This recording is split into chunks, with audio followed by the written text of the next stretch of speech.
Nakakahiya ka sa mga ibang customer. Tingnan mo, ang baho-baho mo. Francis, huwag ka naman ganyan sa tao. Tsaka isa pa, customer pa rin yan. Tsaka kung pinoproblema mo yung pambayad niya, huwag ka mag-alala kasi ako naman magbabayad eh. Kakaltas ko sa sahod ko. Talagang ikaw magbabayad yan. Alam mo, dahil sa ginawa mo, makakarating to sa amo natin. Jay, wala pa ba si sir? Wala pa eh. Tsaka nakapagtataka lang, bakit kayo tayo pinatawag ni sir? Kung talagang hina ng kukote mo eh. Kaya malamang magka-announce na yun kung sino magiging manager. At sigurado ako na yun. Eh, paano ba naman kasi, ang tagal ko na dito sa restaurant, eh mga natural. Ako mapopromote dito. Eh, wala pa naman yung desisyon ni sir eh. Antayin na lang natin kung sasabihin ni sir na ikaw yung mapopromote. Ay nako, mag-e-expect ka ba na ikaw mapopromote? Ay alam mo naman kung sino pinakamagaling dito. Di ba ako yun? Talaga, bakit pilingiro? Ano pala si sir? Sir, Sir, good evening po. Good evening. Kumusta naman yung takbo ng restaurant? sir, maayos naman po, tsaka marami pa tayong customer. Eh, syempre, dahil sa akin yun kasi maganda yung serbisyo ko. Salamat naman at medyo ginalingan niyo sa trabaho dito. Mamaya i-announce ko sa inyo kung sinong mapipili ko, kung sinong magiging susunod na manager dito. Eh, sir, walang galang lang po Kahit po na kailangan niyo pa po pag-isipan yan. Eh, alam ko naman na ako lang naman magpupromote dito eh. Titingnan ko lang yung evaluation nyo. Tapos mamaya, bago mag-closing, siguro sabihin ko sa inyo kung sino magiging manager. Okay ba yan? Sige po, sir. Paano? Maiwan ko muna kayo. Doon muna ako sa office ko. Sige po. Ako, sino kaya yung mapopromote sa ating dalawa, no? Good luck sa atin. Ano good luck sa atin? Good luck sa akin. Kasi ako lang mapipili dito. So alam mo ikaw, nakakainis ka rin eh. Alam mo, nag-uusap kami ni boss. Sabat ka ng sabat. Hoy, tandaan mo, nung nagsisimula ka pa lang dito, ako nagtuturo sa'yo. So ano tinitingin mo dyan?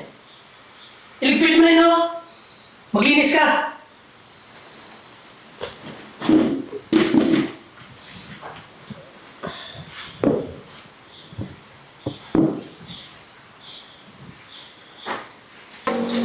Saan ba si Francis? Hindi mo nang tumulong dito sa paglilinis. Ganda restaurant, sir. Kuya? Sir, baka po pwedeng makahingi ng pagkain kasi sir, gutom na po ako kaso wala po akong pambili. Naku, kuya, pasensya ka na baka pagalitan ka ng kasama ko dito. Masyado kasing mahigpit yun eh.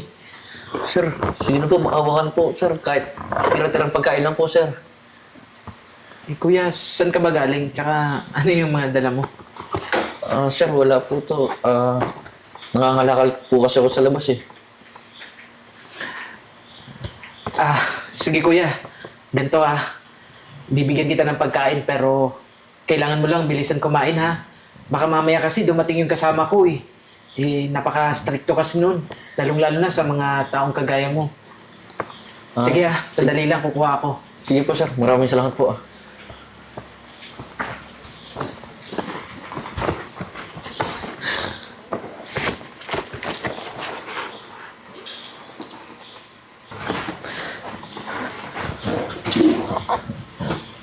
Kuya, ito pagkain mo.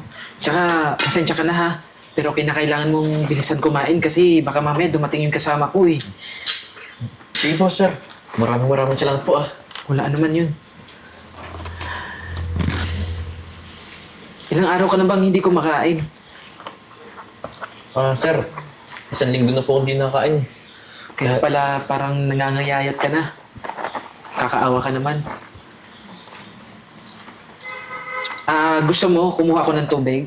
Opo, sir. Nauwaw na po ako eh. Sandali lang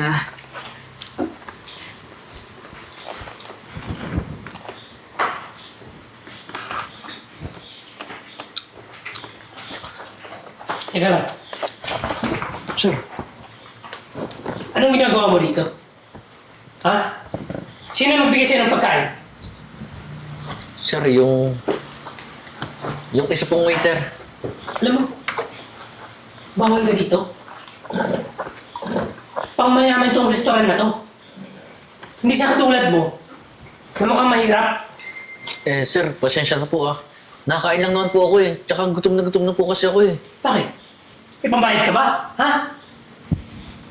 Sir, Di ba wala naman? Ano? Mga barya lang? Alam mo, hindi kami tumatanggap ng barya dito. Dapat card. Francis.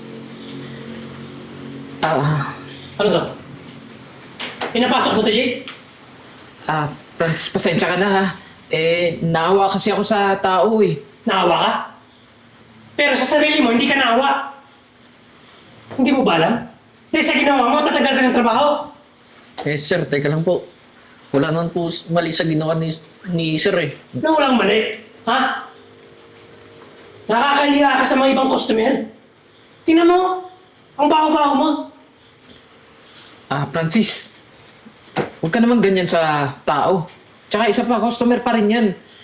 Tsaka kung pinoproblema mo yung pambayad niya, huwag ka mag-alala kasi ako naman magbabayad eh. Kakaltas ko sa sahod ko. Talagang ikaw magbabayad yan.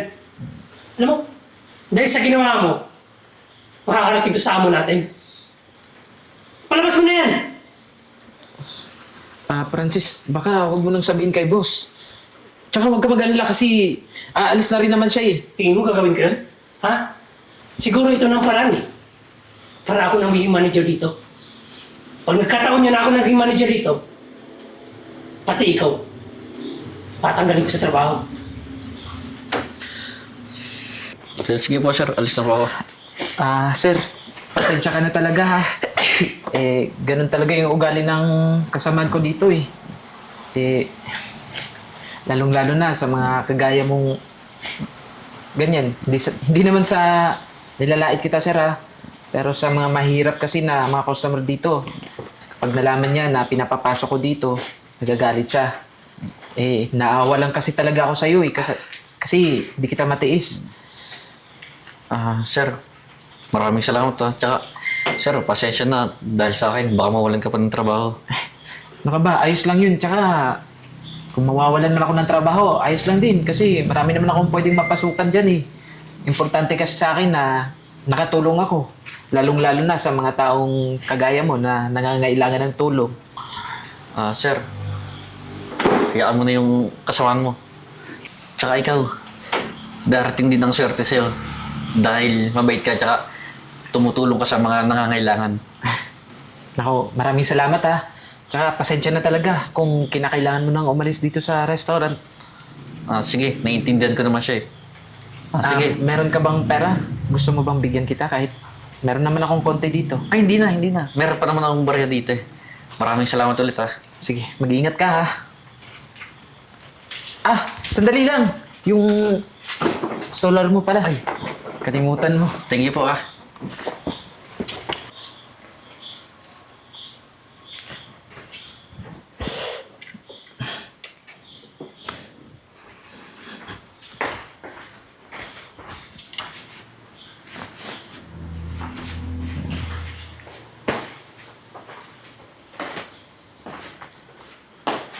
Sir. Francis, asan si Jay? Sir, nasa kusina pa po. Okay. Sir, i-announce nyo na po ba na kung sino yung manager? Actually, dala ko na yung pipirmahan nyo kung sino man yung napili. Ako sir, sigurado ako yung pipiliin nyo na. Sir, kanina nga pala may pumasok na pulubi. Itong si Jay, pinapasok niya, tapos pinapakain pa ng libre. Ako sir, ayoko lang na masira yung restaurant nyo. Tsaka, ako naman magiging manager dito, siyempre, ayoko rin masira yung pangalan ko eh. Mamaya, sisira pa yung negosyo natin. Sir, sorry po. May inasikaso lang po ako sa kitchen. Okay lang. So, Total naman, magko-closing na tayo. Malinis na naman lahat, di ba? Yes po, sir. Kaya pala, may gusto sana ako sabihin sa inyo. Bali, mawawala muna ako dito ng siguro mga 2 years or 1 taon. Kasi kailangan kong pumunta sa US para dun sa business namin dun. Huwag kayong mag-alala. Kasi, andito naman yung anak ko. Para siya yung maggabay sa inyo dito. At gusto ko, siya na rin yung mag-announce kung sino yung magiging manager sa inyong dalawa. So, hintayin lang natin, parating na yan. Teka lang, sir. Bakit po yung anak niyo? Basta po sir, ako, ayos lang po sa akin kahit hindi po ako magiging manager. Okay na po ako sir, kahit ganito lang po yung posisyon ko. Wala pong problema sa akin. Oh, Daddy. Sir. Ito po yung anak niyo? oo. Daddy, may napili na ako. Tsaka alam ko na siya yung karapat dapat na maging manager dito sa restaurant eh. Kasi dahil sa kabutihan niya, tsaka, Daddy, alam mo ba, napakabuti niyang tao, tsaka marunong siyang tumulong sa taong nangangailangan. Kaya ngayon, Daddy, i-announce na kung sino. Congratulations. Sir, ako po yung magiging manager sir, ako po yung mapopromote. Teka lang, sir. Napaka-unfair naman po nun eh. Ito anak niyo bago lang dito eh. Natural kayo magdidesisyon eh. Hindi na bago sa ganitong industry yung anak ko. Nag-aaral sa ibang bansa yan para mamahala dito.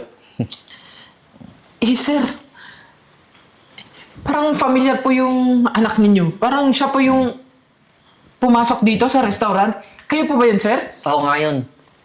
Sa totoo niyan, inutusan ako ni Daddy para malaman kung anong tunay na ugali yung dalawa. At kung sino talaga ang deserving sa pagiging manager. Grabe, sir. Hindi ako makapaniwala. Akala ko po talaga pangkaraniwang tao lang po kayo, sir eh. Teka lang, sir. Bakit naman ganun? Kung nagsuot kayo ng maayos na damit, di sana maayos yung pagtrato ko sa inyo. Tsaka, sir, iniingatan ko yung pangalan ng restaurant na to eh. Ayoko na may papasok-pasok na pulubi. Alam mo, Francis, importante pa rin sa amin yung marunong makipagkapwa-tao. Nanggaling din kami sa hirap, kaya alam ko kung ano yung feeling na mahirap. Number 1 sa amin yung attitude. Yan ang hinahanap ko sa isang empleyado. Jay, congratulations. Ako, sir, maraming salamat po. Congrats. Nako, sir. Thank you po, sir, ah. Hanggang ngayon, hindi pa rin po talaga ako makapaniwala, sir, eh. Na kayo po yung pulubi kanina. Tsaka ikaw, ano pang hinihintay mo? Umalis ka na. Teka lang, sir. Huwag naman po. Tanggap ko naman po na kahit hindi ako ma-promote, okay lang po. Mahal ko po yung trabaho ko eh. Tsaka, sir, ito na lang yung hanap buhay ko. Di mo ba ako narinig? Di ba sinabi ko, umalis ka na? Tsaka sinisigurado ko na wala nang tatanggap sa'yo sa ibang company o restaurant dahil dyan sa ugali mo.